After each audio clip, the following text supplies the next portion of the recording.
बहुत बढ़िया, चलिए कहानी को आगे बढ़ाते हैं। पुरानी हवेली का रहस्य भाग 2। राजू, विक्रम और मोहित अब घबरा चुके थे। हवेली की दीवारों से आती वो आवाज, तुमने राज को छू लिया, अब इससे बाहर निकलना आसान नहीं, उनके रोंगटे खड़े कर रही थी। मोहित ने हिम्मत कर डायरी के पन्ने पलटने शुरू किए।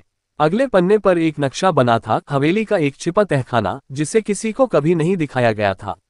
नक्शे के कोने में एक चेतावनी लिखी थी, तहखाने में जो देखोगे वो असली है या भ्रम समझना मुश्किल होगा, लेकिन जो सच्चाई खोज पाएगा वही खजाने तक पहुंच पाएगा। तीनों दोस्तों ने तय किया कि अब पीछे नहीं हटेंगे। वे नक्शे के अनुसार हवेली के एक पुराने कमरे में पहुंचे जहां एक भारी फर्श दिखाई दी।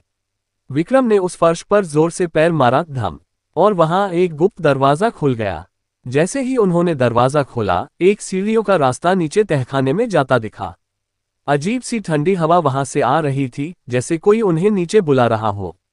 सीढ़ियों से नीचे उतरते ही उन्हें एक बड़ा हॉल मिला, जिसकी दीवारों पर पुराने समय की पेंटिंग्स थीं, राजाओं, योद्धाओं और एक रहस्यमयी महिला की तस्वीर जिसके आंखों में कुछ अजीब चमक थी।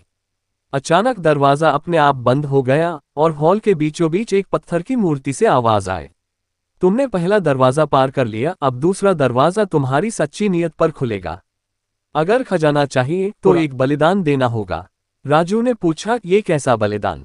और तभी वहां एक और गुप्त खिड़की खुली, जिसमें एक पुराना लटकता हुआ तावीज दिखाई दिया।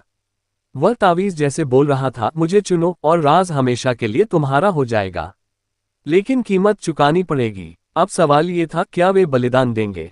क्या तावीज ही खजाने की चाबी है या कोई धोखा? अगला भाग।